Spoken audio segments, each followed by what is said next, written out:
Just walking along the trail here and saw this cute little snapping turtle hanging out in the moss. What a cool little scene. I think the water or swamp is that way, so we're just gonna leave him alone, let him do his thing. A very cool setting with the moss. All right, little buddy, carry on.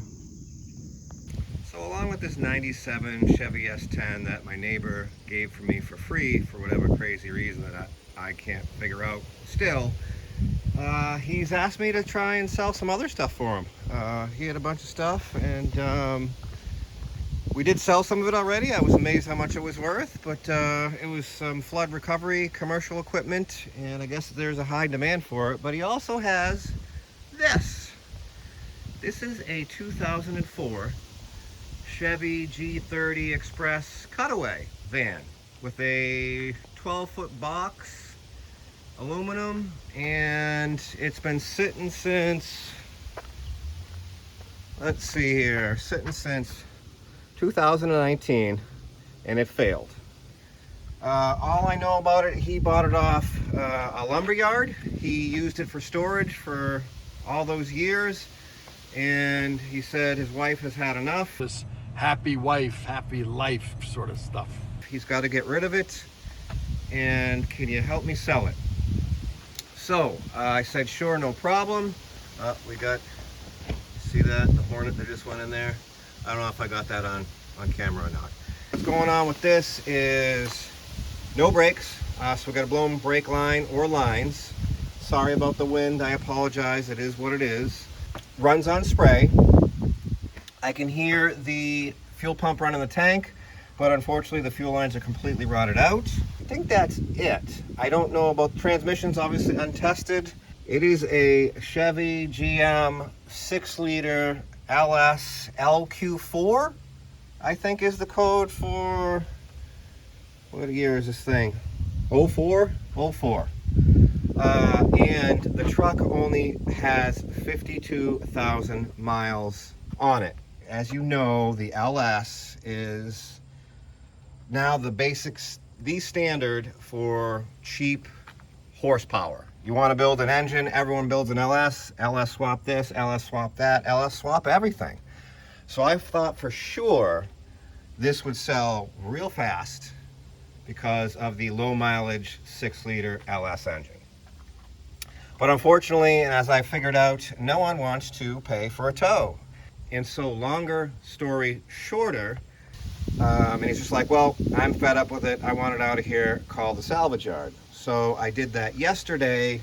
Longer story shorter, it's worth $200 in scrap. And the two places I called, they wouldn't even pick it up. They don't want it. There's no demand for it. It takes up too much room in their yard. And after the tow, it would be about $200 in scrap value. So I told him that this morning, and I said, hey, if you can get it down to my property, I'd be happy to get it, running, driving, stopping. I won't charge you labor, but we'll just bump the price back up, and I'm pretty sure it'll sell if someone can drive it home. So that's where we're at. When they brought it here moments ago, we quickly figured out where the brake line leak was. Fuel situation, I've crawled under there. There's actually not that much clearance. Hey, Clarence! And I've seen the rotted out fuel lines. Oddly enough, I looked up replacement fuel lines for this, front to back, back to front, and it's only 120 bucks. Not that I'm gonna do that. I'm gonna try and cut and splice and just get a temporary fuel system going so we can get this thing running on its own fuel. Like I said, I have heard the fuel pump run in the tank. Hopefully it still is good. We got to pull this doghouse to see where the fuel lines look like going to the motor. But there's one big deal. We always talk about smell-o-vision and wish there was or wasn't. The mouse urine smell, I don't know if you can, oh yeah. So that outline of wet that goes all the way across over to there and back, that is all mouse urine. They have staked a claim inside the headliner and used it for a toilet for many, many years. That said, the smell in here is nothing like I have ever dealt with. Oh, that could gag a maggot. In my life. Well, I shouldn't say that. I did do biohazard remediation for a year, so I take that back. I've smelled worse. It's too bad because if you look at the interior, the seats are perfect. The dash, not a crack in it. The pedals, like I said, the odometer reads 52,000 miles. The interior is actually in really, really good shape, barring the mouse urine odor, and the headliner is obviously junk at this point. I was gonna rip it out, but I don't want to make that much work for myself. We're just gonna get some I've tried disinfectant and a couple things. We're gonna try this for the toughest odors. This is basically enzyme urine odor neutralizer. So let's just douse everything fabric-wise in this enzyme odor neutralizer, and at least try and be able to get in here and not gag. All right, you get the gist of that. I'm gonna put the phone down, spray the shit out of this, and continue to march. I've checked all vital fluids. It's got oil in it. It's got transmission fluid in it, albeit it doesn't smell or look the greatest. It's got coolant in it. Obviously, we have no brake fluid, and it does have power steering. I think my first order of business is I want a fuel system. I want to hear this thing run on its own power, fuel, tank, pump, lines, etc. So I am going to remove this doghouse and inspect the fuel lines starting from the motor and working backwards. It's funny when you work on vehicles that are kind of your era. When I was a mechanic, I'm looking at the doghouse, and we used to do the Fords all the time. And if I remember right, you got to remove the knee bolsters, covers on both sides. So I'm just going to use my handy dandy, cordless impact, some sockets. I'm not going to film it. It is goat stinking hot today. Because of my white skin is out in the yellow sun. And the mouse smell is bad enough. You see I soaked it, and you see what it did. It changed color. We might have to rip this headliner out. The smell is just ungodly. We'll let it soak and see if it helps. But yeah, I'm not going to set a camera up and worry about you guys, watching me take bolts out. I'll get this cover off, these covers everywhere off, get the thing out, and we'll come in and inspect the fuel lines together. Sound like a plan? Sorry I'm talking so fast. It's windy, it's hot as hell, and I just want to get it done.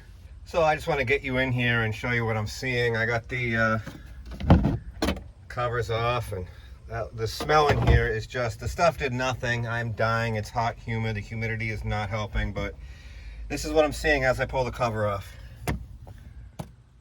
Yeah, we got some nesting going on in here. So, and I remember getting these covers up and out of here. I can't remember on the Chevys how it was. I know the Fords were also kind of a nightmare to wiggle this engine cover out of here. So I'm gonna wrestle with this a bit more. Everything you touch, look at my fingers. It's just sticky goo. I'd wear gloves, but it's so hot. If I put rubber gloves on, within 30 seconds, my hand is just gonna be full of sweat, and I don't know which is more unbearable. So we'll just have to get a tetanus shot, whatever shot after this, and take a really long shower, because it is just, I wonder if that is all, from urine, rodent urine. But yeah, the smell in here is just, it's the worst I've ever smelled by far. I've been in a lot of old vehicles throughout my lifetime, and what's crazy is I haven't found anything they've chewed on. Like I said, the interior is in amazing shape other than the headliner, but the smell is a force to be reckoned with. It's the stuff. It's like pure concentrated evil. So I can remember back from my mechanics days, these being a real pain in the ass. I did have to watch a video. If you got some fancy cutaway van, Chevy, there's a side lever, and this whole seat swivels.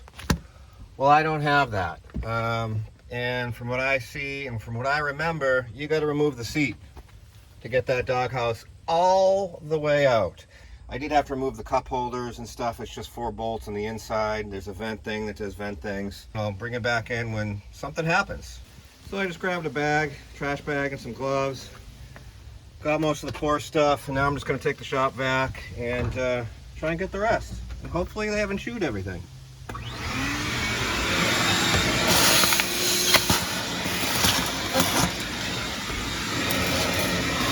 I shouldn't back these bolts up. We need them.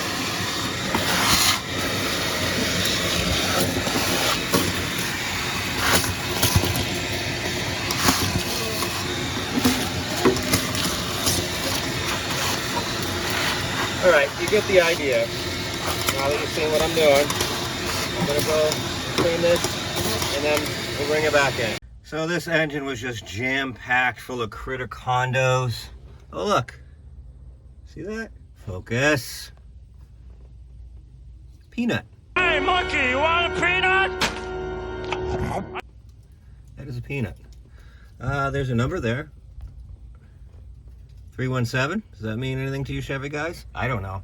Anyway, here's what we're after. Here's our fuel line. In, I believe. And up here, it is good. Where's the return line? Does this have a return line system? I would almost think for sure it has a return line system. What is crawling on me? But I don't see that. Can I see it down there? I see it. I see 2 lines. Does this return here? Where does that go? It looks more like, is that black thing return fuel line? Because it goes to metal. Sorry about the shakiness. There, next to the other fuel line, the pressure side. Anyways, we're good up here, and that's just what I wanted to see was, you know, if we're rotted up here, that's gonna be a big issue, but we're in good shape up here. I did not remove seat. I just left cover and tilted it out of the way, both sides, and proceeded to clean critter condos out. Focus is working great today, so you know how that makes me feel. All right, so that's good. We confirmed fuel line good, up by engine. So now there is not a lot of clearance, especially when you get to here. That's like, I don't know, 8-10 inches. It's barely anything. So I'm gonna attempt to jack the front end up, get some jack stands underneath it, and I'll meet you underneath and I'll show you where the fuel lines are. Look at the focus, it's terrible today, huh? I'm going to lose my shit. There it goes. Sorry about that. We'll just take a peek at the fuel lines that are rotted. Lots of scale on the frame, but no rot holes or cracks thus far. Just scale from sitting. Anyways, before I bore you guys with my incessant rambling, let me get underneath this thing and I'll meet you under there and we'll check it out. All right, as you can see, we've made some room for me to fit under here, and right there, I think that one line is evap, because I can see it going to the canister there, and that one there is fuel. And if you look, they're pretty well toasted. Now, not my favorite design, as the fuel lines run on top of the transmission and go up to the motor. And sorry about the shakiness, it's hard to fit under here. My shoulder is failing, unfortunately. Can I get a tubing cutter in there somehow and bend the lines out this way and run some rubber? That's what we're up against. And the brake lines, again, not my favorite design. Instead of them running on the side of the frame here, I know it's hard to see and tell, they are on top of the frame. Is there some ABS controller under there or something? There's something under this cover that I don't know what's under there, and it's leaking from there. So we got to get in there on top of the frame somehow and figure out where the brake line is leaking from. Look at the big 6-liter motor, and they got this little dinky filter on it. Why would you do that? All right, well, I got the cover off what I'm assuming is the ABS motor that's way back here on the frame for some reason. Probably because it's a van, and they're coated lines, which I'm impressed with, but if you come over to right there you go, there's a drip. So something got into that coating, and we got a pinhole in one of the lines. My voice changing? So I started to follow that forward, and let's go see if we can see where it goes to. So that brake line comes from all the way, I don't know, not halfway on the rear frame, but it comes all the way to the front here, right to this union in the front of the cab. It's a pretty long run. So I'll probably do the same thing that's here. All right, so we started doing some fuel line surgery. Gonna cut her out, and as you can see here, I was able to snag the fuel line and whatever that other line, that evap line, and we cut the ends, and that was nice and easy and worked out great. And so I'll just, you know, flare that, not a problem. And then, can we see down in there? No. So, which one was it? I don't know. One of these braided lines broke off back in there. Let's see if I can get you a shot of it in there. I can barely, there it is. So fuel line broke off there, it was rotted there. I said, wait a minute, let me see if I can see through the frame and box and see the top of the fuel tank and sending unit. Oh God. And yeah, just take a look at this. So there's, sorry about the light, I'm trying to get good light for you if I can. Anyway, the vent line that attaches right here is rotted off, and that's the sending unit. It is completely rotted. And I shit you not, I turned the key and I could hear that thing running. I don't know if you can see it. There's a big hole where the vent was. I don't know, I can't really get you in there, but I can kind of get you in there, but I can't get you in there. Oh, see the hole? So that's the top of the center. It is completely rotted out. And I don't know how the thing still ran, but what I'm trying to tell you is it looks like we're dropping the tank and trying to find the cheapest sending unit on the planet and then make a decision on fuel lines and go from there. As you can see, the scale is just infinite. I've never seen so much scale in my life. And it's just flaky, thin scale sitting everywhere. So I'm sure dropping this tank is going to be an absolute, there are the box bolts holding the box down. They're not U-bolts, it's got this different design that I've never seen where it's a welded thing and the thing goes through the thing and it goes through the other thing, that's where it bolts. But you can see it's just highly corroded. Just the scale, look at it. Look at it. It's not rot, it's just, that was paint at one point in 2004. Still solid, but just heavily scaled. Probably from being parked on grass. It was actually parked on a tarp. I don't know how for how long, but since, you know, 2018, 19-ish. So, all right, I'm rambling. Let me get a game plan for trying to get this tank out, and I'll bring it back in once, you know, I do something. Wish me luck. All right, well, we got fuel tank removed. It wasn't fun, but here it is, and wait till you see this. That is what's left of the sending unit. Yeah, not much. I've never in my days seen one that rotted out. The level of scale on this truck is, well, let me just walk out and show you the piles. Just, there is so much thin scale. I'm gonna come in here with the pressure washer or something on the inside of the frame. I really don't feel like coming back under here, but I will for you guys. Oh, Lord. Oh, also, see all the wet back there? Yeah, we got another coated rotted brake line. If you look up, sorry about the light, look at the scale. Look at all the scale. Look at that. Just piles of it. I don't know if I have the tool that removes that, but we'll have to remove that. There's the vent. Have to try and remove that and make a decision on fuel lines. Do we buy the set or do we just run some rubber? I don't know. I gotta find the cheapest sending unit on the planet. I didn't want to put $1 into this, but seeing as they're only giving $200 for scrap price, I just can't. I can't bring myself, and I talked my neighbor into it. He wanted to just get rid of it. I said, listen, you got a 6-liter with 50,000 miles on it.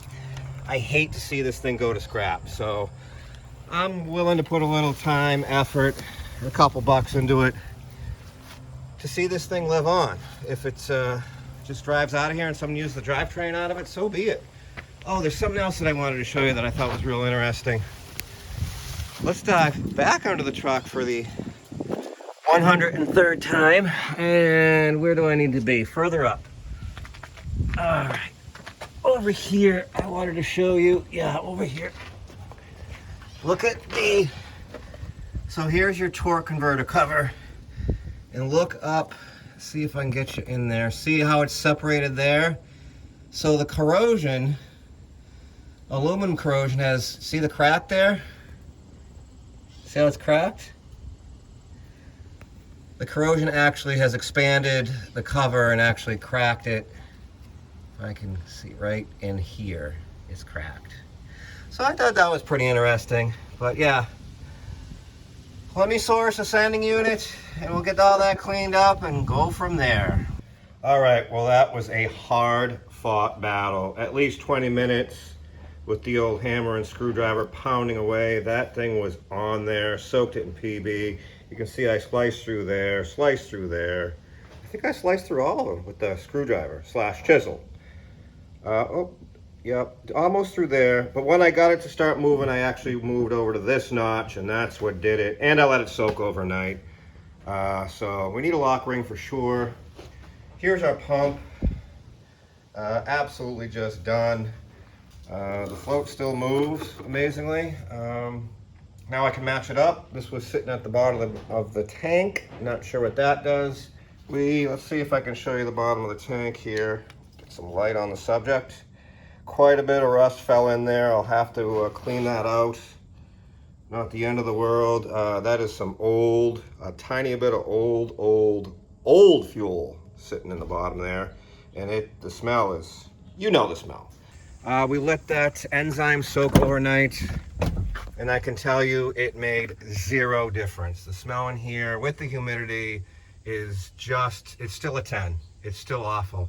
I think we are going to try and remove headliner because that is definitely the majority of the smell. And then maybe we'll take the upholstery cleaner. I have a rug cleaner with an attachment. Maybe we'll hit the seats and just start defunkifying the inside of this truck because it is ripe.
Alrighty, my phone storage reached its limit and the phone cut out. Sorry about that. But you get the gist. So, we knocked quite a bit off. Quite a bit off, as you can see. So we'll let this dry. Maybe we'll sweep it up and see how many pounds it is. It's a good idea. Anyway, that's it. You can also see I started hitting the body of the truck. You can see there.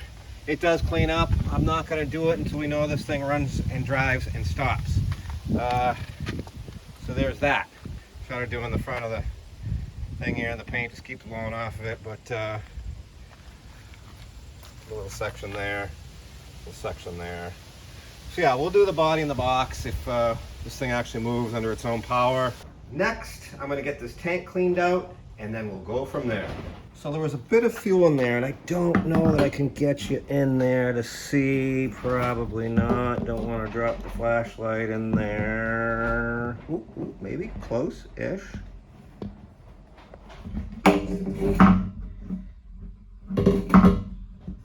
See? So there's just that little pile of rust on the bottom. We got all the rest of the fuel out, and I'll just let that kind of dry out and we'll suck it up with the vacuum cleaner. Easy peasy. And you might laugh at me how I don't have an evacuator. So I just took this hose clampulator and a rag and stuck my arm in there and sucked up the fuel and you know, wrung out the rag. I know it's crude, but if it works, is it a dumb idea? You know, everyone says that. You know, I'm gonna join on that bandwagon. It works, so we're good. It's like hurricane force winds today for some reason. Anyways, how is that for a pile of scale? I don't know. There we go. We'll let this dry out. I did include the speedy dry. We left that. Obviously, we didn't get all of it, and still wet under here. But we'll let that dry out for a day or two. We'll weigh it up and see what weight reduction we have here. So yeah, it's all that's now not going to fall in my face, eyes, nose, ears, hair, etc., etc. So while waiting on parts and stuff to dry, I figured why not take out this headliner. Like I said, it's the source of 90% of the smell. We're going to do visors, visor mounts. Not sure if you're going to take the light out. Looks like something's under there. These are my weapons of choice. I'm not going to film it because it's super windy. So I just removed the visor from the headliner ceiling. And this is what I'm faced with. You can see it there. And the smell coming out of that hole tells the tale. And that's all I'm going to say. Another interesting note, the visor clip mount is just held within with a plastic pin.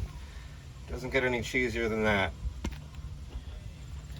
All right, I think it's in my best interest to try and maybe come in here and just stick a vacuum in, because you know what's going to happen when I take this thing. It's just going to dump everywhere. So if I can try and vacuum as much out and not have it dump out, I'll remove that visor and just try and suck as much out as I can before we drop this down. I think it'll be beneficial for me.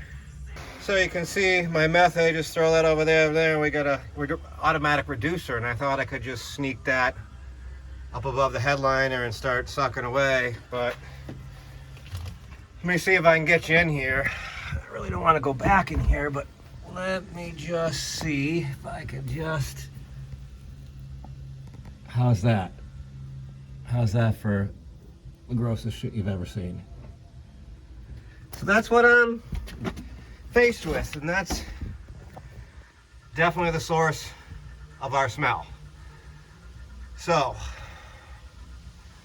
do I just try and drop this thing, or do I try and suck all that awful out of there? It's just gonna make... I should take this out, put plastic on the dash, and cover everything. That would be the smart thing to do, but the wind is just gonna blow. Like painter's plastic, I have that. It's gonna be messy. I'm just trying to avoid the unbelievable mess. I take all the pillow covers off. How far do these run down? Does anyone know? Does that go like way down in there? I don't know. I gotta get some kind of game plan going, and when I figure it out, I'll let you know. Sorry, in my haste, I didn't film it. I just drug this out to the field and started demousing it. I think it was just one nest right there, but it has been there for years. That is literally solid poop. This front edge was so soft and smushy, it was able to sneak it out without it dumping all over the interior. And now I'll hit that with some enzyme. I wiped this whole thing down after I took the headliner out. It is slightly improved. I just opened the doors, and once the wind blows through here, it's not bad, but overnight with the humidity, you still get the mouse urine smell pretty good. So the first product I used, and I have all these in stock, is this enzyme cleaner. This is highly recommended online for, you know, killing the urine smell, odor smell. This did nothing. For the toughest odors, no, I don't think so. I doused the entire cab in this, let it sit overnight, and the next day, barely any difference.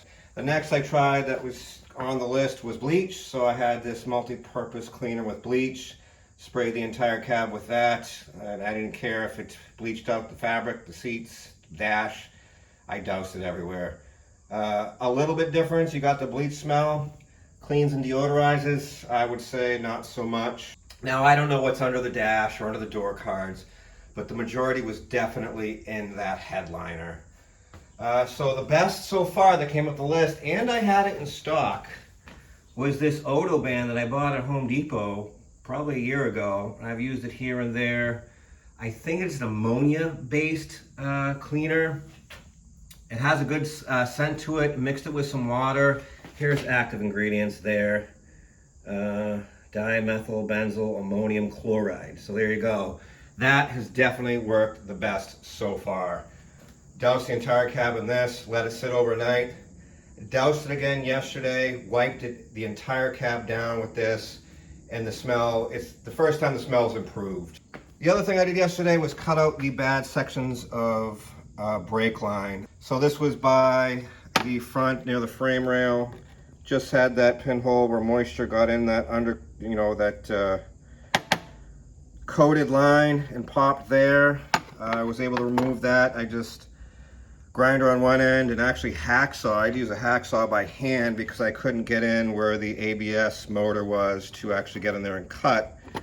And I don't have a set of line wrenches, so I knew this would be either strip out. So cut it, was able to get this odd size fitting out because we'll have to reuse that. Had to drill the fitting out on the vise to get the old section out, not a big deal. And then this was the rear passenger line that was sitting in the clip. The clips are great, except when, you know, salt, sand, and everything else sits in them, and then this happens. Was able to get the fitting out as well. We'll probably end up reusing it. Had to drill that out, no big deal. We got some steel, a 12, a 20, a couple of unions. Hopefully we can make it happen with that. So that's the other thing I did yesterday.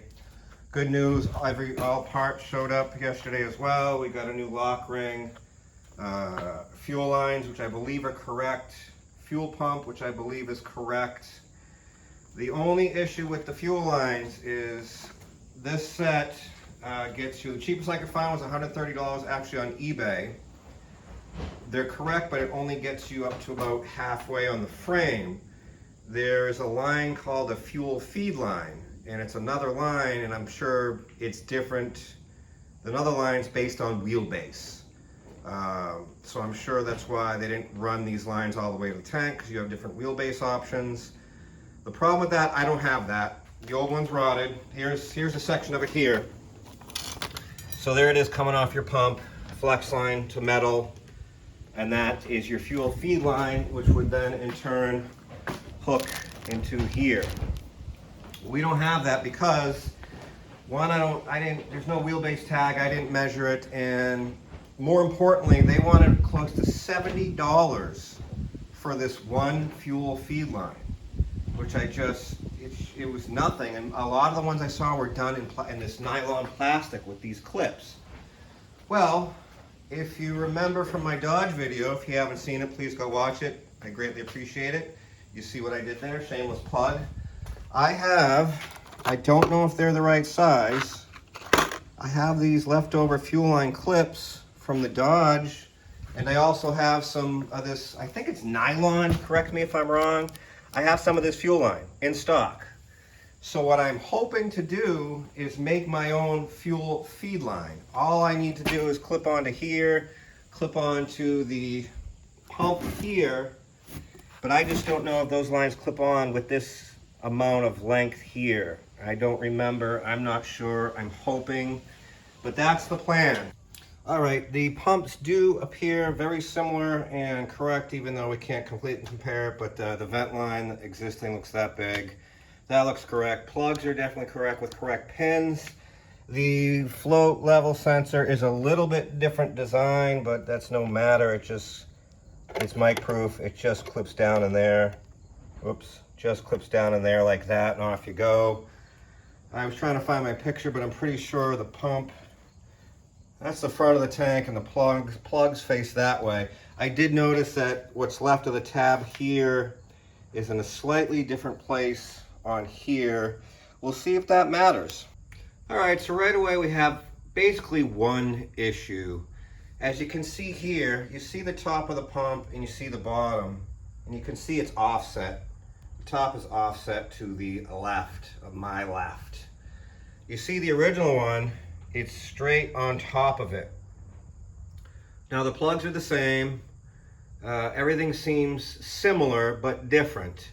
Now everyone I look up online has this offset, not this straight on deal. That doesn't really bother me. It still fits in the tank. The float still, it's a lot shorter float too. So you can see how far that one sticks away from the unit. This one is very close, so I'm assuming you can spin it in different directions. That part doesn't bother me. The plugs are orientated a bit different. You can see which way those are pointed and which way those are pointed. That really doesn't bother me. The only issue I'm having is this tab that was different from this tab only fits in this one spot here, which is fine, and it does fit. The problem I'm having and I'll show you now, we'll just stick it in quick.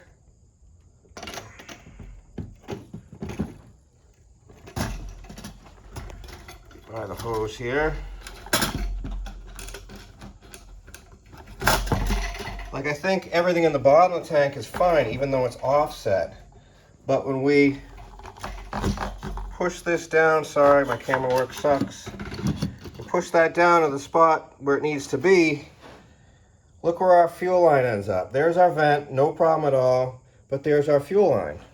Runs right into that high point on the tank. There's no way I'm going to be able to connect fuel line to there with that in the way.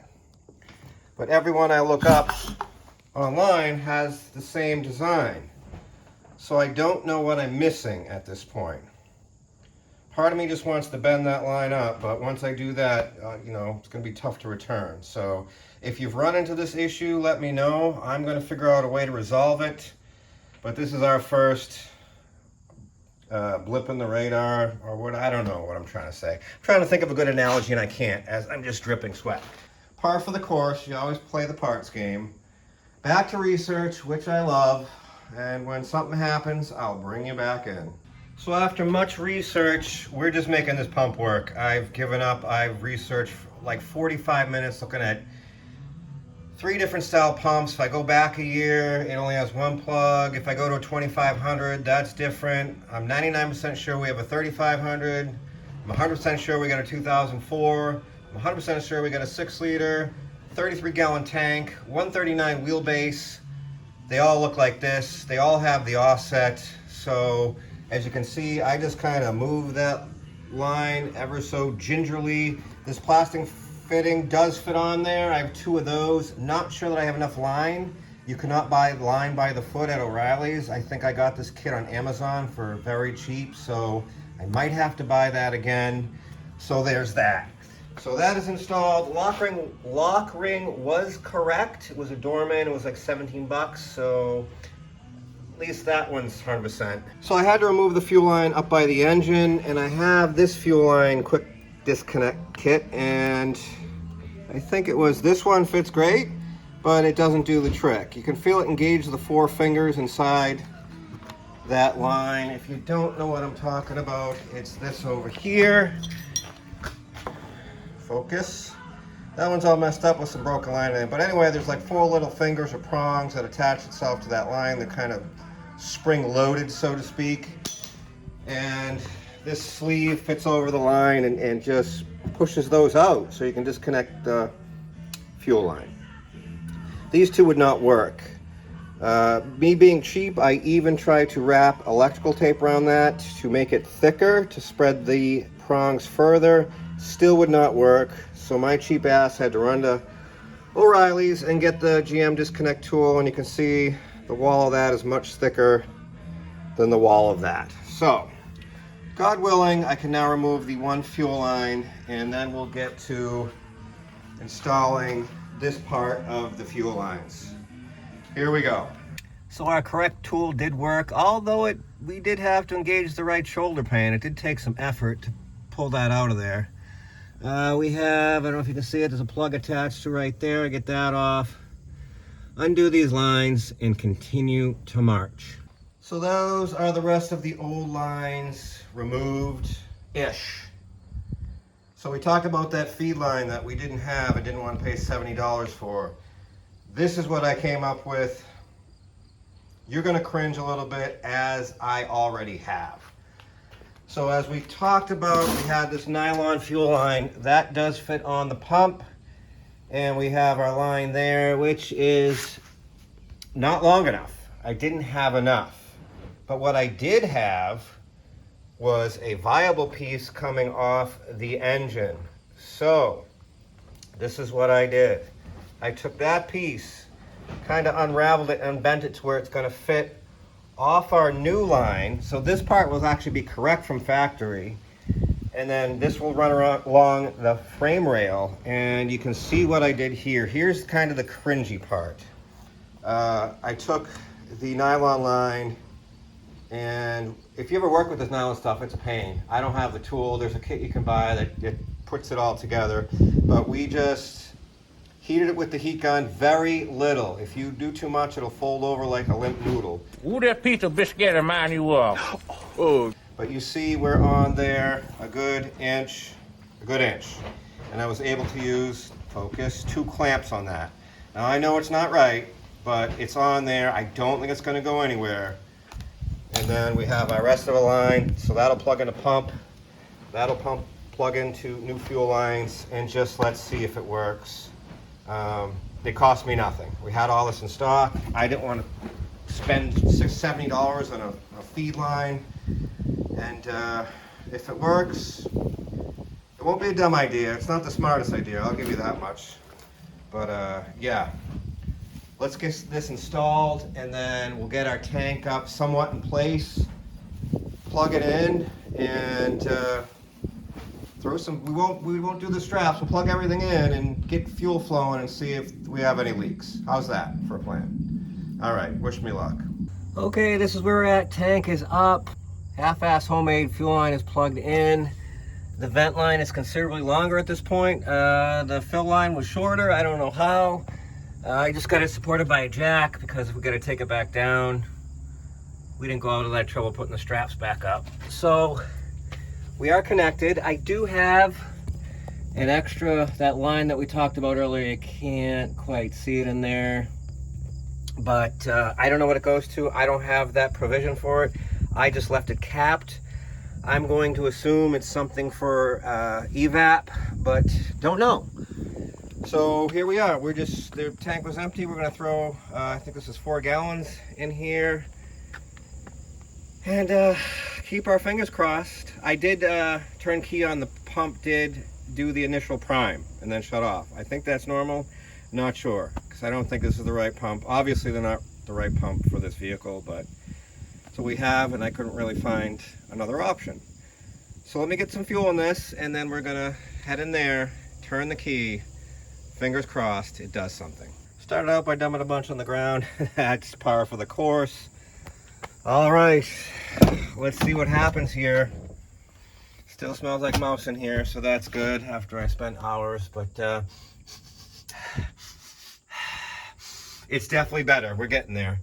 The neighbor that is having me sell this bought it just for the box, bought the entire truck 7 years ago from Medway Lumber, never heard it run or drive.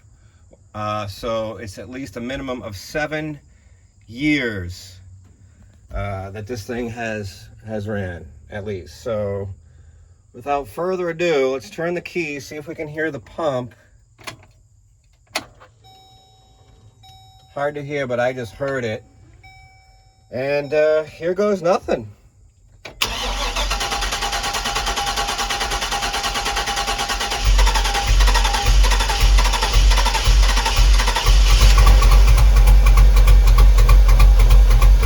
It's running. running. It's officially running, albeit terrible. Granted, the computer's got to go through its checks and balances because it hasn't run in at least 7 years. There's no cats, that's why it's so loud. We got, get up here, 40 pounds of oil pressure, which is good. Got a maintenance light, ABS light, 52,000 miles.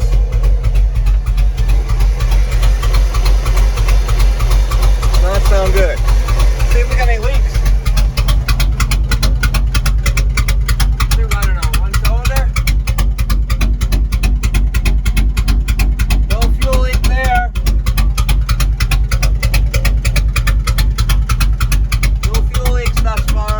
That's a good sign. Why does it sound like it's running on one cylinder?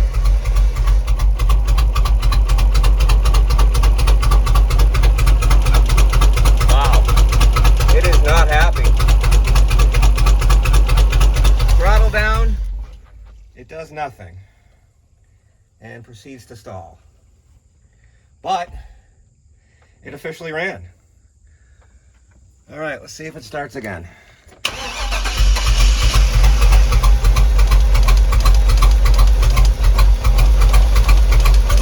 does run, albeit terrible. Good oil pressure, so that's good. It's not knocking. Listen to it. We got no engine noise. No valve train noise. No lower end noise. Quiet. That's good.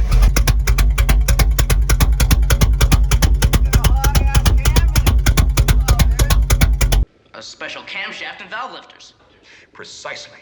All right, I did get it to run a little bit better and rev out, and it did throw an engine light. So I got one of two of my cheap little code readers here, topped on, and let's see what we got.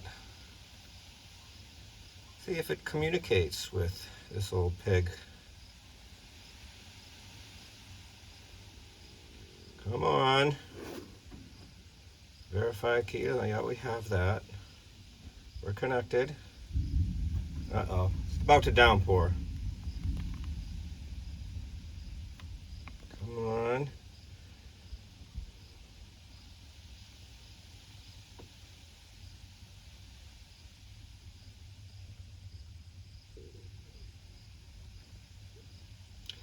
All right, so we don't have connection. So next we'll have to check fuses, which are partly under here. Sorry about my fingers always in the way. Probably can't even see it. Fuse box, one fuse box. I don't know how many fuse boxes this has, but one's under here. The cover was off, which makes me nervous. So let me go through fuses. You know how to do that with the test light. You don't need to see me do that. And then, I don't know, I'm assuming there's another fuse panel out here. There's a battery cover. I don't know what's under there. Maybe there is not a fuse panel under here. There's a computer. They put the little gutter guard over there that probably does nothing. But yeah, let me start going through fuses. And then obviously I think this is gonna mess because we got air coming. I'm assuming this is mass airflow sensor. So we got air coming in here, which should hit the mass airflow sensor, and that, you know, tells computers what to do and where we're at. But this part is all blown out, and we have this broken piece that's after mass airflow, so it's sucking out here first, so that is definitely going to mess with all our air, fuel, whatever. You know, it's not going to like it. It's not going to run right. So I'm thinking for now, let's see if I can get this at least taped up or sealed somehow. I can only imagine what they want for this box. I don't even want to know, but let's start simple. Let's check fuses. Let's try and get this sealed up and go from there. So for whatever reason, I just decided to hit enter again and decided to communicate without doing anything at all. And just like I stated, we have mass airflow issues due to that broken box. And I think there was just two codes. Ignition coil G, primary, secondary circuit. We do have a misfire, P0357. I'll have to look that up. So I just took my front end nips there, is that what I call them, and knocked down this high point. It's already broken, so we got a flat surface. Just took some black duct tape. It essentially made a cover. I don't know how much vacuum there is there, but I don't know if this is all just gonna get sucked in. But yeah, we're all taped up, and let's see if it runs any different. What's the worst that can happen at this point? All right, let's see what happens.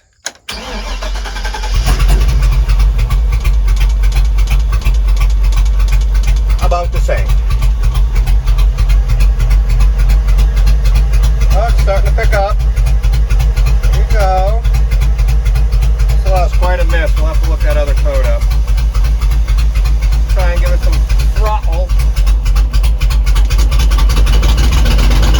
Oh, it's revving up better. Massive misfire.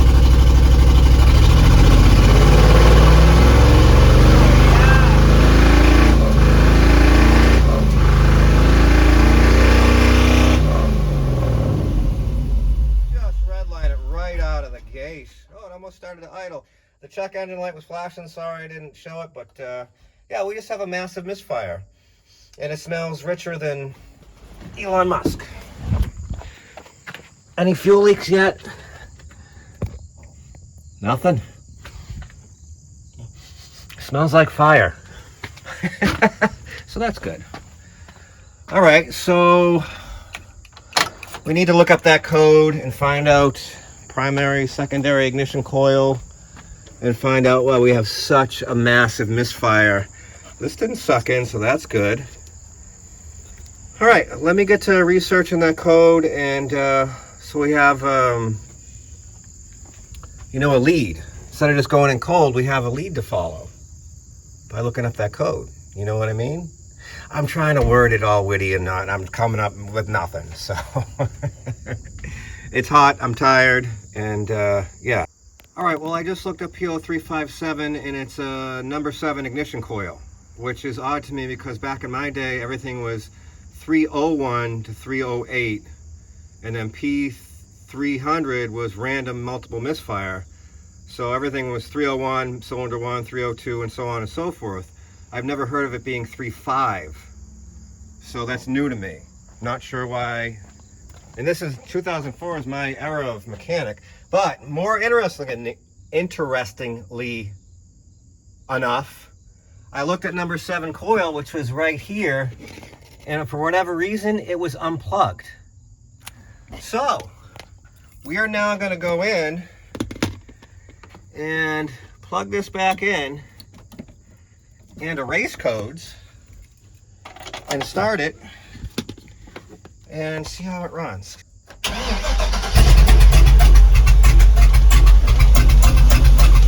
Better, better, better. There it goes. There it goes. Kill this fire like a motherfucker.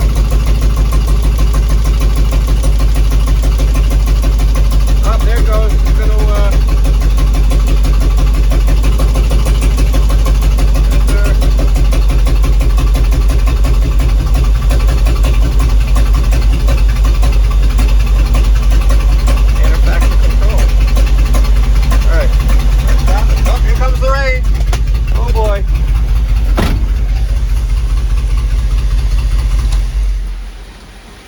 that's it, it just started opening up. Scared me a little bit. I'm like, what is that noise? It's the rain. It's fine. Guess the engine's gonna get a wash. It is hot in here. It smells like mouse. So that's really just, sorry, my fucking finger's in the fucking way again. Sorry, I cursed. Demonetize me. Oh, that's right. I'm light years away from being monetized is what I'm trying to say. So it was surging, but still misfiring. We were trying to clear codes. Let's see if we can do that. As the sky opens up. Well, let's try and, sorry, I don't know where to point the phone. Rain, pouring rain, hurricane, code reader. I don't know. I've had enough for today. No cords are stored. Did we erase them already? No, can't be. Yes. Engine failure. I think it likes to be running on this one, but I don't know what's open up there. Do we?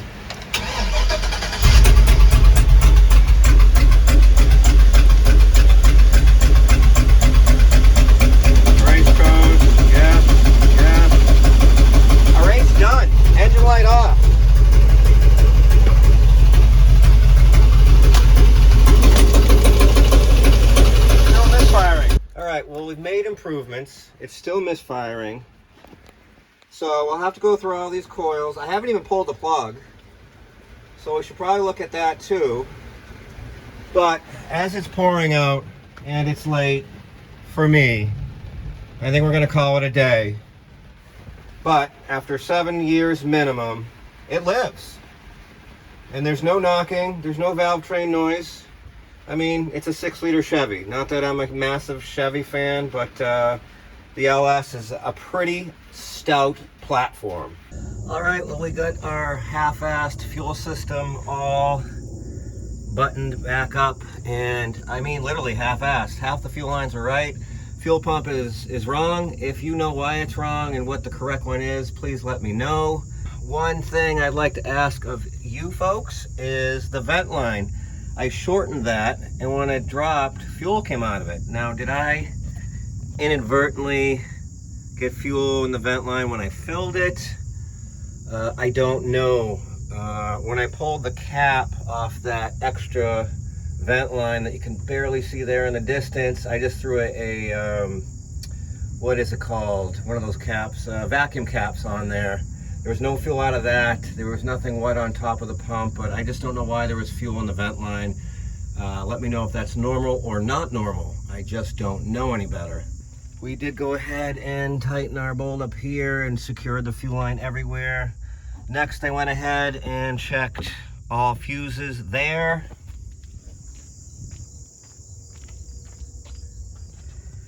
And here, and they all check out, surprisingly.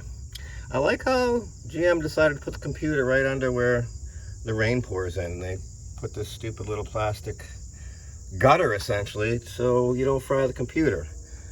I'm not going to call that smart thinking. Also, putting the other fuse block under the seat makes it a little bit difficult to check your fuses there, but it did pan out, and I guess it's not really any different than sticking it in there, but whatever. Next, I guess we did throw an engine light again. Let me double check codes and see if indeed it is. Maybe someone was in here trying to diagnose, because like I said, this was unplugged. I'll make sure they're all plugged in. I have not pulled a spark plug yet. It wouldn't be a bad idea to pull a plug and take a look at that. And yeah, when I have some more information and I make something else happen, I'll bring it back in. Alrighty, well, we have a lot of things not, going in our favor at this moment. So when I went to remove this air cleaner, it just kind of fell off. So that was loose and not in place. When I went to remove this boot for, the throttle doodad thing, that fell right off and was not in place. And the latest code is the dreaded PO300. Random multiple misfire. I remember that code very well, and I did not ever enjoy it. Obviously, the plot thickens. Someone had been in here trying to figure out what was going on with the truck. I'm pretty sure those are not stock wires. They are AC Delco, and I did remove a plug. It is not the worst thing I've ever seen. Of course, it's not going to focus. There you go. Spark plug gap. To me, that looks huge. Well, according to the onlines, it's either 040 or 060. If you know the real answer, you tell me. Some people say GM says it's 060. Wear a hair under 060. I'm going to leave it alone. I don't think there's anything wrong with that plug. So again, now which direction do we go in? We have a random multiple misfire. I think, as you saw out front of the truck with my caps, I am going to do a smoke test and see if we got, a blown out intake, or who knows. We got a major vacuum leak causing a multiple misfire. I think that's the easiest step for me. Barring I don't have fancy scan tools, I can't really look at fuel pressure. That scares me too. We changed the pump. It's the wrong pump. Do we have enough fuel pressure? I don't know.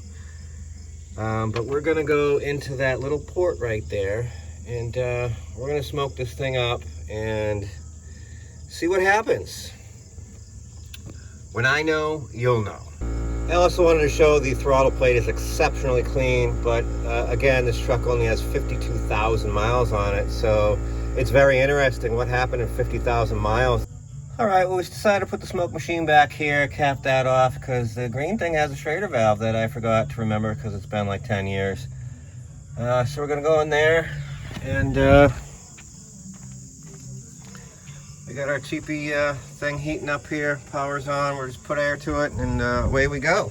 So, for some reason initially, my little machine there puked all its oil into that line, and then I don't know if I didn't let it heat up long enough, but now it's been sitting here quite a while. Oh, what do we got over here?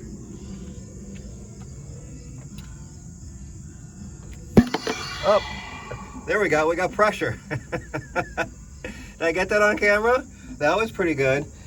So yeah, I'm gonna say it passed the smoke test. We just filled that up. There was no smoke coming out of anywhere, and it was so pressurized that it blew the cap off the intake here. So vacuum test passed. In the meantime, while pondering, we'll multitask and pull this blower motor and see what's living inside of here before we turn on the fan, see if it works, and it blows all over our semi-clean cap. Sound like a plan? Good. Well, just as I suspected, we have infestation. Ew! Like the rest of the vehicle. So, let me get all this cleaned out and vacuumed out, and that'll be one other thing. All right, well, that was quite unpleasant and absolutely chockers. Do we have clogged injectors? I don't think so. Do we have a bad cam sensor? No idea. Do we have bad fuel pressure? We're not enough fuel pressure, we're getting a misfire. That is a big one on the list. So I gotta see if I have a fuel pressure gauge. I don't remember if I do or not. That's how old and decrepit my brain is. But yeah, I think that's next move is figure out what we got for fuel pressure. Progress report, I got updates. So I was able to splice in this brake line there. I know I said in a previous video I didn't mind brake lines. On this time around I did. 1/4 inch, a little bit tough to work with. It's been a while. Was able to reuse that fitting there, which is different than the one that comes with the line. What really irked me is you can see on the existing GM line, that coating they put on there, I don't know if it's because it's, you know, 20 years old, but I had to scrape it off to get the fitting on there. And it was a pain in the ass. Also, if there was any kind of fluid, i.e. brake fluid, slippery substance, as I tried to flare it in place, it would just push the line out. So that really had me fired up and using a lot of curse words. But eventually, after some brake clean and patience and gumption, I know, fella, got a lot of gumption. we were able to get it done. So this side spliced in, and this side back in the ABS motor. No leaks except for, I think those are solenoids down there, if I remember right. Let me know if you know. And if you look here, it's tough to get on. I got a little bit of fluid right here. Where's that water? No, it feels slippery like fluid. So lines are dry, but I think maybe one of those, come on, I think I got weepage around those. Not sure why or how it works. If you know, let me know. So that was the first brake line I did. All right, we're at passenger rear. Again, we had to save this fitting because it was different. Ran this brake line, not my finest work. I tell you, I messed up both. The bends on the first one and this one, that ended up on a bend in the existing line. I'm like, oh, I'll just cut it back. I can't go on a bend. And then I never realized, hey, you only got a 20-inch line here. It might not work. But by the grace of God, we just snuck it in there. Again, same problem. Had to, you know, take a razor blade, and cut off the existing coating to get the fitting on there. And no leaks back here. Also, I had previously, the day before, hit all the bleeders with PB Blast, and amazingly, I was able to open all of them. And with the help of my friend here, I was able to bleed all the air out of the brakes after 100 times going up and down, in and out. We did get all the air out of it, but then I still had no brake pedal, and I couldn't for the life of me understand what was going on until I finally noticed we have Hydro Boost. We don't have traditional vacuum powered brakes. I think, and correct me if I'm wrong, I think you get a better braking, more, I don't know what the word is, acute, sharp braking, better braking pressure, I don't know, with Hydro Boost. And in a bigger truck, I think that's why they run it. Long story short, I don't know how this is like my era truck, and I used to work on a lot of trucks when I was a mechanic, quote unquote, and the bleeding procedure. Turn the steering wheel 1 inch both ways, 2 inches, 3 inches, so on and so forth, and that's how you bleed the brakes on a Hydro Boost system. And lo and behold, it worked. And now we have brakes at all 4 corners. The good news is the fronts work and spin freely. The bad news, both rear calipers, as we squeezed them, proceeded not to retract, meaning both are locked up. And now I get the pleasure of trying to peel both sides of these tires off. If I remember right, the Fords were had a tighter tolerance and you used to have to beat them off with a sledgehammer. I think the Chevys are more forgiving. Hopefully we'll get those calipers freed up. I did end up lowering the truck. Sorry I did it without you. It was raining off and on yesterday. I was trying to get stuff done. And it does go into gear. Long story short, we have forward, we have reverse, but the thing falls on its face because it's running on 1 cylinder or however many cylinders, and we have locked up rear brakes, but it did engage both ways. So that's good news. We have transmission on some level. I think I did mention earlier, other than this little top-down scanner, I also had another scanner. This is an Autotel AutoLink. This has some more functions in it. And so when I plugged this thing in, I actually got different codes. I was really hoping for a misfire counter. It wouldn't comply with that. But I did, however, get more codes. And one was a P0106, was a map sensor code, high circuit. And a couple lean codes, fuel trim, but we have no cats. So obviously the air fuel ratio or O2 sensors are gonna read funny because we're running no cats. But that said, map sensor, when I looked that up, which is, oh boy, the lighting, right there, it plugs right into the intake manifold. That is a common problem.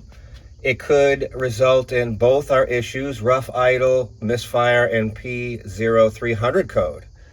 So I did do some research. Also, I found out there is a TSB on the pigtail for this map sensor. So I did what I absolutely hate to do, is deal with wiring and testing electrical components. I determined, I think gray wire was power. I forget the other colors. I could peel it off. I had power. I had 5 volts on the power wire. We had ground. And so I plugged it back in, back probed the signal wire, which was the middle wire, and the ground wire, I believe, and started the vehicle. Had 5 volts right off the bat, which I believe is incorrect. I think it's supposed to be around 1. And when you depress the accelerator, that voltage number is supposed to increase. Well, it didn't do that. Our numbers were all over the place, and it was just a mess. So I think we have something wrong with the map sensor. I threw a code for it, and or the pigtail, but I have power and ground on the pigtail, so I think the pigtail is okay. Please, if you've dealt with this before, please let me know. Advice would be very helpful here, as I'm not well versed in this. I did order one. They ranged from $10 all the way up to $70. I went with a standard product for $30. It will be here later today. I don't think that's gonna fix our issue, but you never know. It's the one thing I was a little bit confident in after testing and seeing we had a problem. I will say, I'm not well versed in anything, but my gut tells me is we have a problem with the ECU. I think that's where it's going to head, in that direction. I could be wrong, but the truck acts all sorts of goofy. It catches itself. It's, you know, we got weird voltages here off the signal wire. The gauge cluster does all sorts of goofy things. The oil pressure will drop in and out. The temp will drop in and out. The battery light will come on, and the needle will drop, and then that will come back. You shut off the key, and I don't know if this is normal for a Chevy, but all the lights stay on for a few seconds after you even pull the key out. I don't know if that's normal. Let me know if you know. Sorry if you're hearing an echo. There's a bit of an echo in here because no headliner. So that's where we are engine side. You can see someone ran anti-seize. I don't know how well that picks up, but I want to do this. Someone ran anti-seize on the wheel studs, which I always thought was a no-no, but in this case I'll take it because they're coming off and they're not fighting me. Fighting me a little bit, but I don't have a very powerful compressor or gun for that matter. I think this was 60 bucks. Ironically, it's an AC Delco.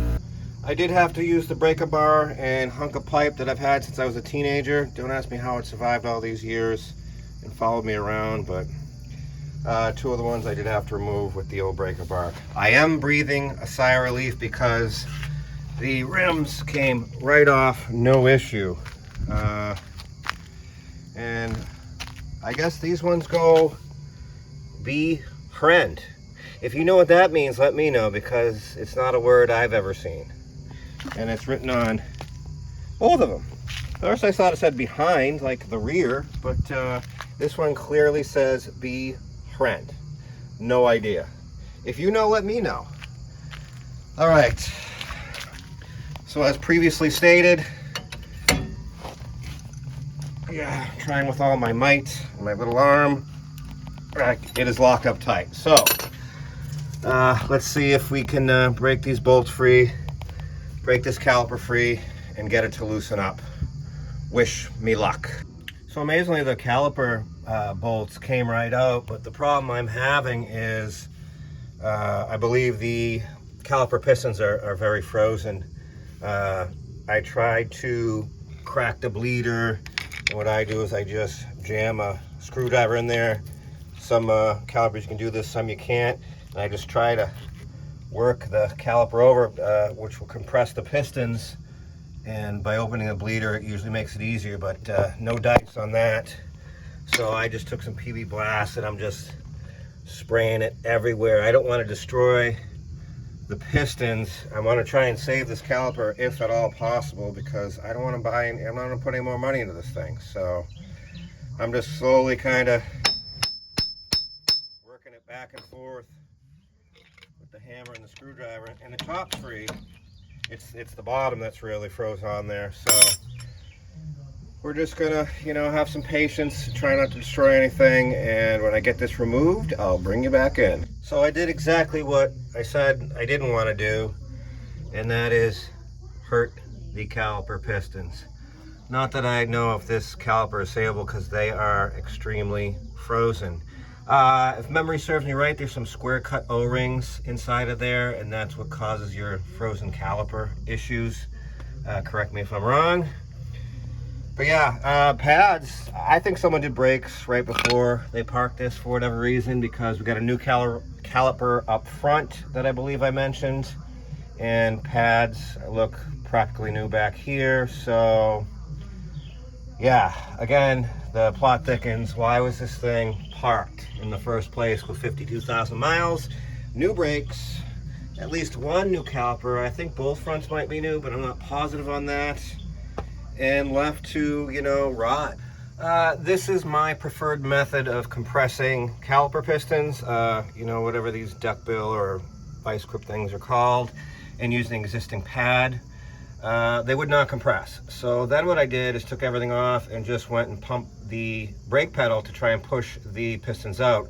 This one moved all the way out. I then was able to move the little seal aside and douse some PB Blast in there and compressed it back. This one did not move at all. So now that I have this one kind of blocked off, we're gonna go press the pedal and see if this one will move free outwards.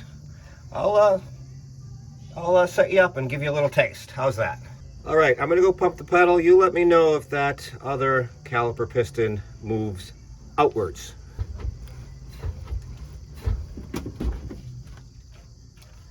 Well, that ain't good.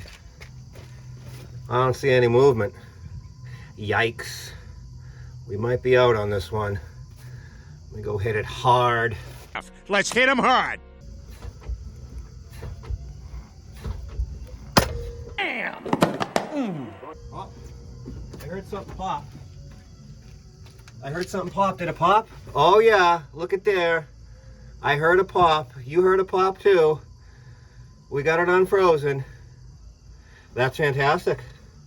Let me see if I can, yeah, we're gonna just fill that right up and let it eat.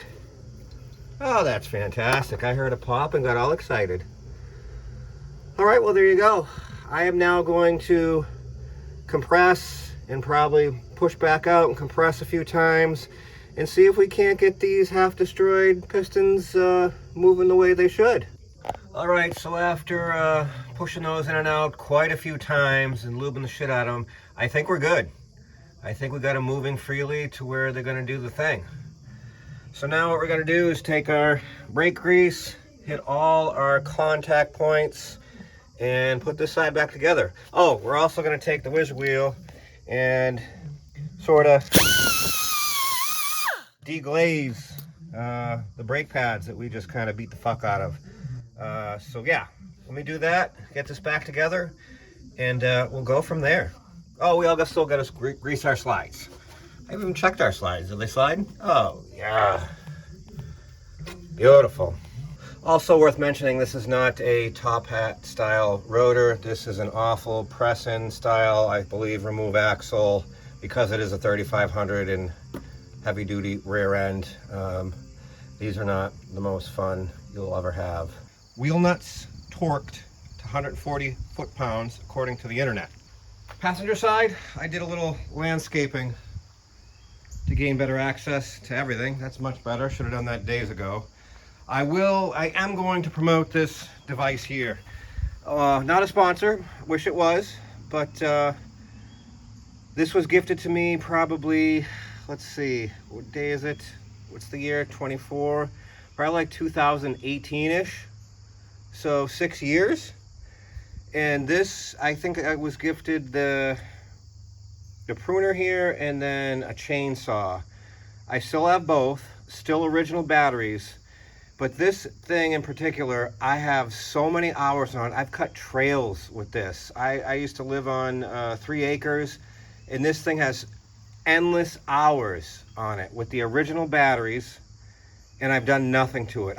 That's not true. This bar tends to, you can see the bar is actually bent pretty good, and it tends to loosen up, but you just tighten the bottom up and off you go. Never sharpened it, nothing, and it just continues to amaze me. 6 years later, I don't know if they still have the same standard, if it's still the same company, if they sold out to another company, but I will say I am thoroughly impressed and sold on this cordless device because it has proven itself.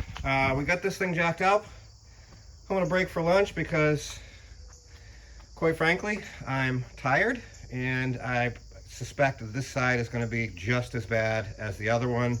We might get lucky, but I'm not keeping my hopes up. So as soon as I get this all ripped apart and diagnose how bad this side is, I'll bring it back in. We got some anti-seize on this side, albeit the wheel nuts did not want to come off. It was breaker bar and pipe on all of them. Tires, same thing, they did not want to come out. We had to break out our broken sledgehammer and give these a little love tap to break those free. We do have the same kind of tires, so that's good. And this caliper was a little more forgiving coming off. We did damage the outer skin there on that one, and we chipped the bottom one there, but hopefully we'll have a little bit better luck with this side and this caliper. Alrighty, well, something happened, and as you can tell by the parts laying on the ground, that something was not good. I fucked up. Let me show you. So like the other side, like I showed you, I like to use the brake pad to push these pistons back. Well, I got lazy because I had to, you know, unscrew my, where is it? My clamp there, way far out. So I just started going, you know, in the holes. And it didn't work out well for me. So, can you see down in there? That's right. I broke the piston way in the back from, you know, compressing the frozen piston back into place. Fluid started pouring out everywhere, and I knew right away, game over. All right, well, no, it's not going to focus because I hit the thing and blah, blah, blah. Anyway, massive sigh. Massive sigh. Double massive sigh. Continuing to sigh. I got my hose pinched off, and we'll clean up that mess. And as far as scale, I keep messing with the scale. I know it's hard to see on camera, but trust me, we could get another 5 pounds out of this thing. Alrighty, it's, I don't know how many days later or where we're at. Well, I know where we're at, but I got sick of moving the doghouse around and finally bit the bullet and just removed the 4 nylocks, which wasn't a big deal, except for that one didn't want to come off because it was quite rusty. But we got it out of the way. Doghouse comes right out. Now I can come right in here. The mouse smell has definitely improved. Odoban, I've doused the inside of these vents with Odoban and did upholstery clean the seats. We have a rug cleaner, and the seats aren't, thank God, the source of the smell at all. It's inside these vents at this point, and I think the floor and possibly this insulation or sound deadening under the floor. But every day is an improvement with the mouse smell. I did go ahead and, as you can see there, replace the map sensor. Of course, it did nothing, and after letting it run a bit, it still threw map sensor codes. It had 2 codes, I think high circuit and out of range. I forget exactly what the numbers in the codes. That said, I did go ahead and order the pigtail because, as stated previously, there was a TSB on this pigtail. So I guess my thing at this point, we either got, you know, wiring issues or computer issues. For whatever reason, let me get back out here.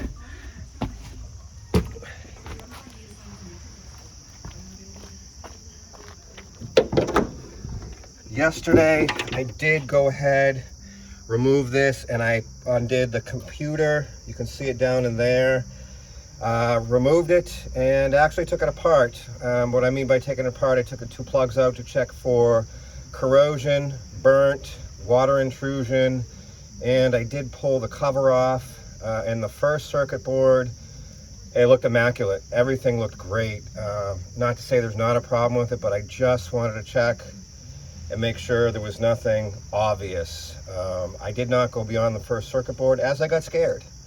I didn't want to delve deeper and mess something up. I don't know what's in there, under there, but I did put it all back together. I don't know why I didn't film it. I think I literally forgot. I just was, I'm so balls deep in this thing now. I just try and pick something away and just try and get it off the list. And so yeah, that said, nothing obvious with the computer.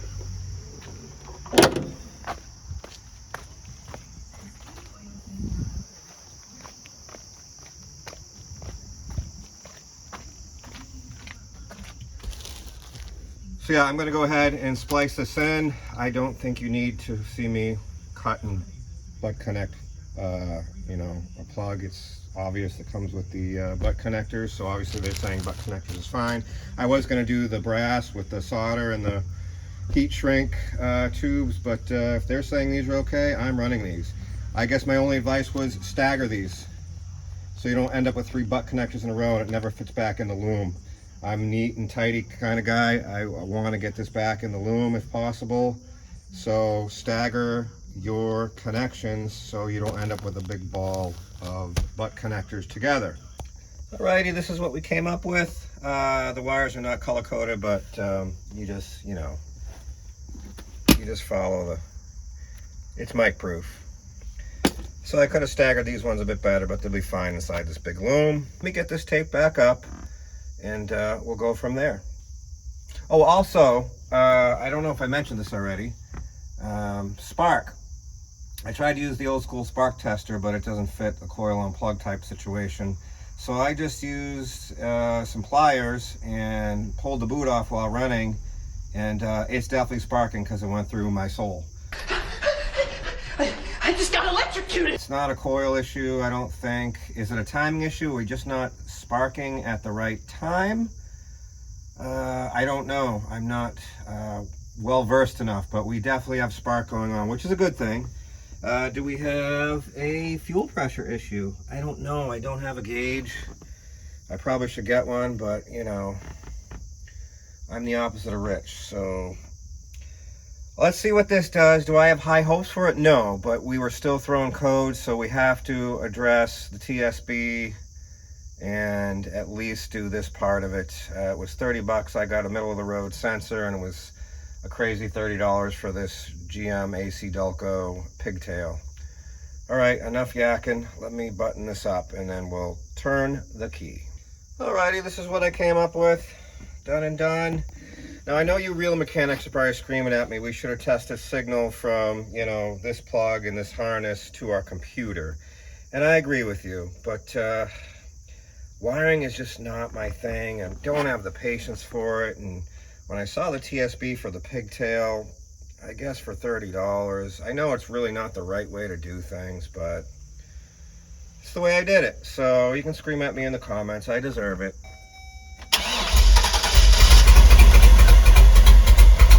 Yep, as predicted. Didn't really change much.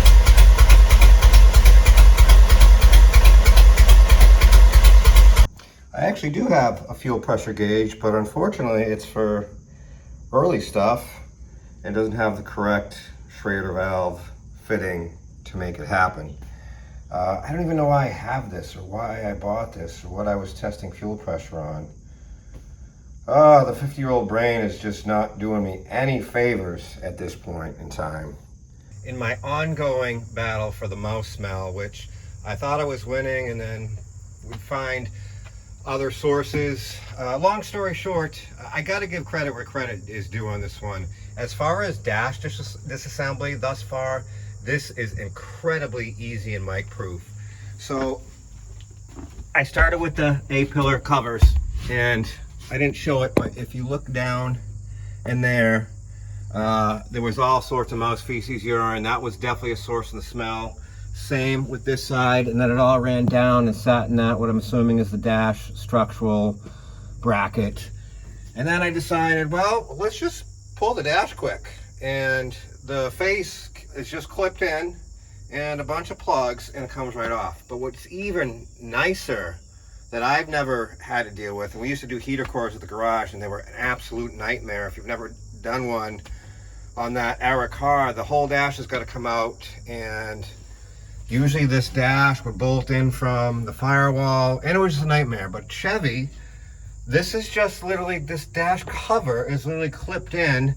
There's one 7mm bolt screw there, and the thing just pulls out.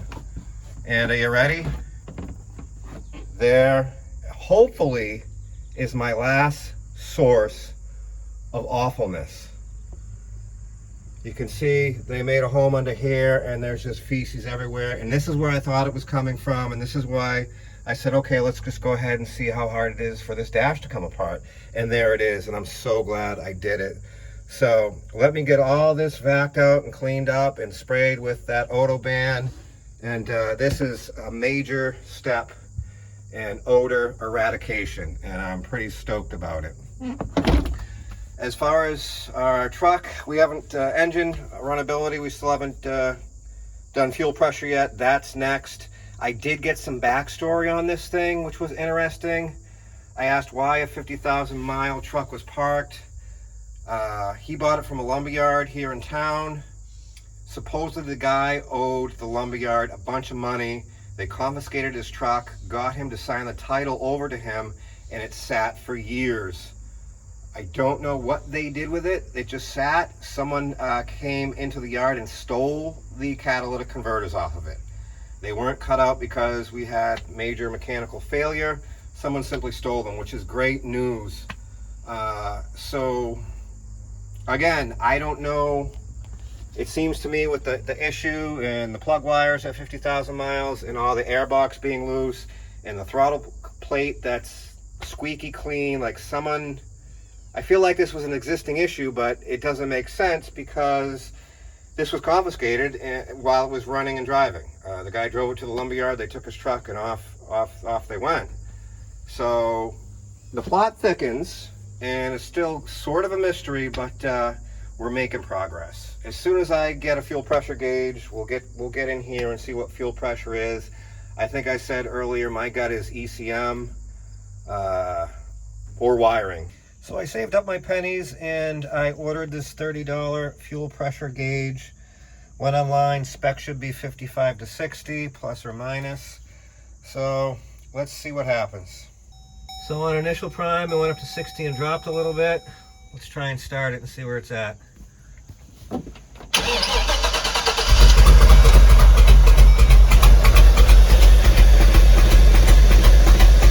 have our 60 pounds. All right, well, we can also rule out fuel pressure. I think it's time to phone a friend. And that's what I'm going to do. I got a buddy who owns his own garage. I'm going to implore him to come down and hook his fancy scan tool to this pig. And we'll look at, you know, cam sensor, crank sensor, map sensor, computer. We'll do a fuel injector test and go from there. I gave it my best, but I need some help. That said, I did start editing the video, and my lord, I need to shut up. Shut the hell up. Less yak and more break back. I should put that on a t-shirt. Anywho, we're going to end the video there. If you have any suggestions, tips, advice on our symptoms with this 2004 Chevy Express 3500 6-liter, please comment below. Obviously, there'll be a part 2. And look forward to seeing you on the next one. Thanks for watching. I thought that would never end.